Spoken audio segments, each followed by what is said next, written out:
Homes flooded in Burgali during heavy rain on Friday.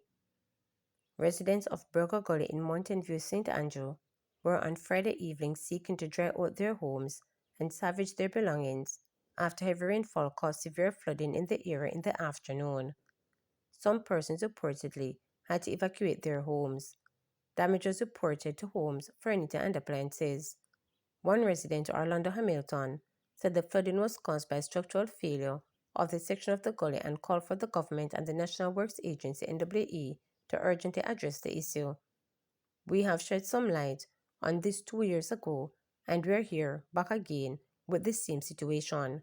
Not even the same, but worse. The situation has been worsened, and this needs immediate attention from the government." Hamilton said a team from the NWA had visited the area to do assessment, but he said the repairs need to be expedited. "Every time the rain falls, this is what happens, because this is a major gully that takes the water from uptown straight to the ocean, to the harbor. So we need this to be remedied right now because it is no crisis," he noted. Health Minister condemns assault of nurse, colleagues to stage march next Monday.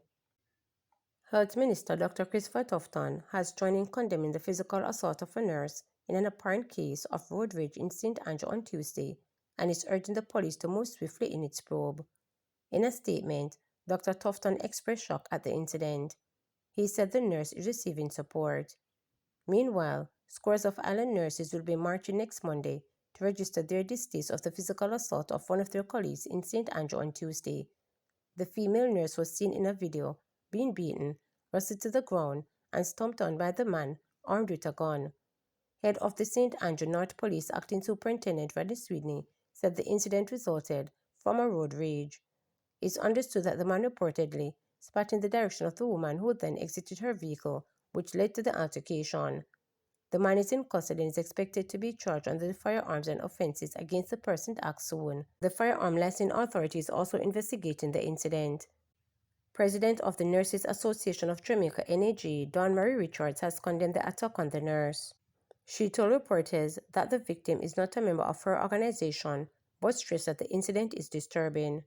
She said her members and other nurses are upset. Mrs. Richards is urging the authorities, including the government, to act swiftly in the matter.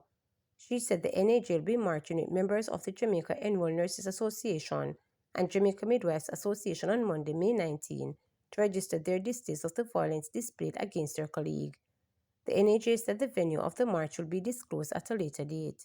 At this point, the health system through the University Hospital of the West Indies is providing care to our healthcare worker, and I've reached out to her relatives and will continue to offer whatever support is necessary for her full and speedy recovery. In the meantime, I urge all of us to recognize the importance of our healthcare workers, the essential nature of the service they provide, the fact that they have to be on the roads at all hours, 24 hours a day, 7 days a week, and that we provide the support that is required of them to get to work on time and to help them to achieve the life-saving purpose for which they were trained and that they are committed to. Again, I condemn this act and hope that the consequences of those actions demonstrate in the full extent why this is unacceptable, while we continue to give support for the full recovery of our healthcare worker. So we are really saddened at this time at that act of violence perpetrated by a member of the public against one of our own. And at this time, I would just ask the nurses to be vigilant and to make sure they're aware of their surroundings and try their best to secure themselves, because the assistance that we get from others can be very limited and detrimental to us. Calling on the government and the powers that be to act swiftly with this. PNP welcomes court ruling that repeated use of SOE was unconstitutional. The opposition has welcomed the court ruling that the government's repeated use of states of emergency (SOE) between 2018 and 2023 was unconstitutional. The People's National Party has long argued that multiple and extended use of SOEs as a routine for crime fighting tool is a violation of the Constitution's extraordinary emergency powers. Opposition leader and PNP President Mark Golding said the ruling indicates the government is not above the Constitution. He said the ruling is a win for the rule of law, justice, democracy, and the people of Jamaica. Golding again stressed that the crime problem can be addressed with appropriate policing strategies and without suspending freedom under the guise of public safety. The government's unprecedented declaration of 24 states of emergency over the period 2018 through 2023 represented a sustained abuse of an extraordinary executive power under the Constitution and a dangerous erosion of the rights and freedoms of the Jamaican people.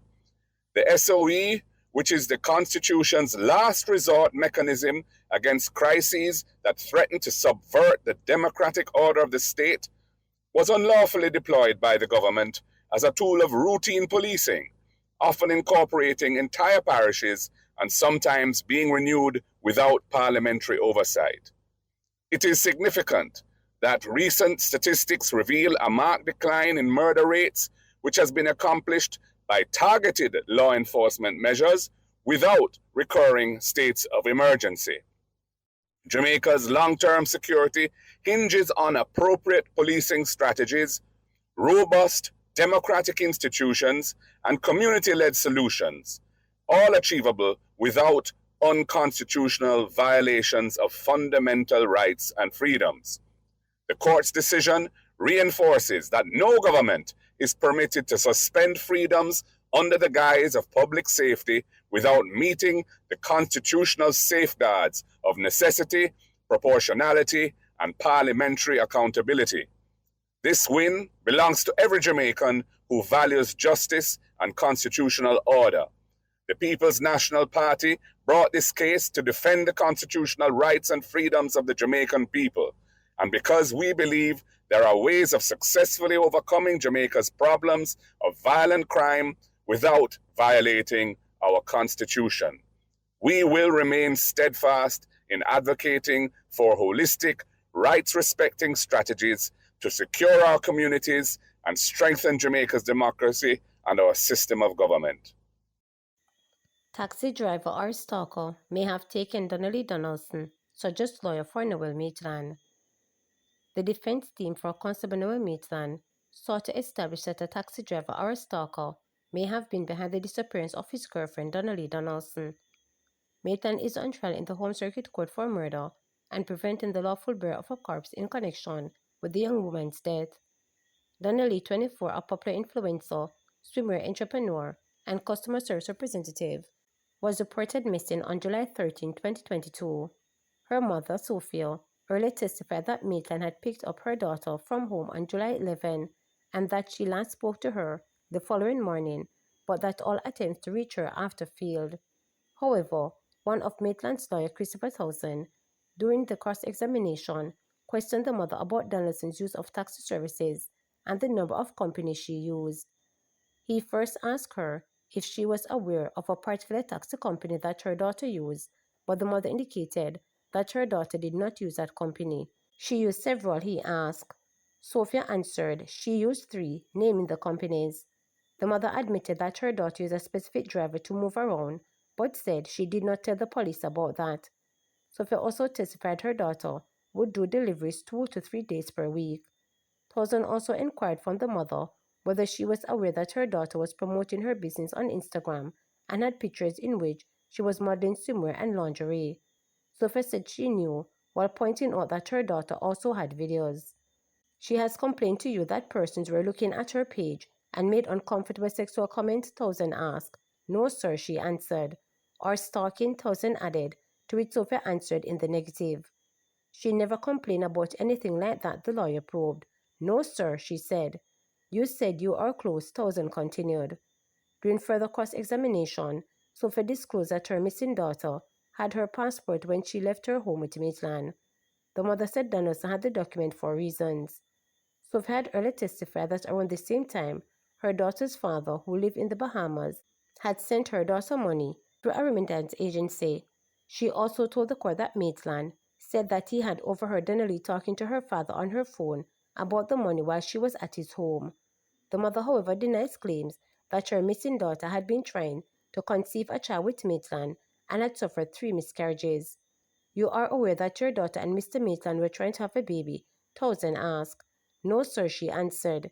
You are aware she had not 1, not 2, but 3 miscarriages, he continued. No, sir, I'm not aware, Long replied to a smirk on her face.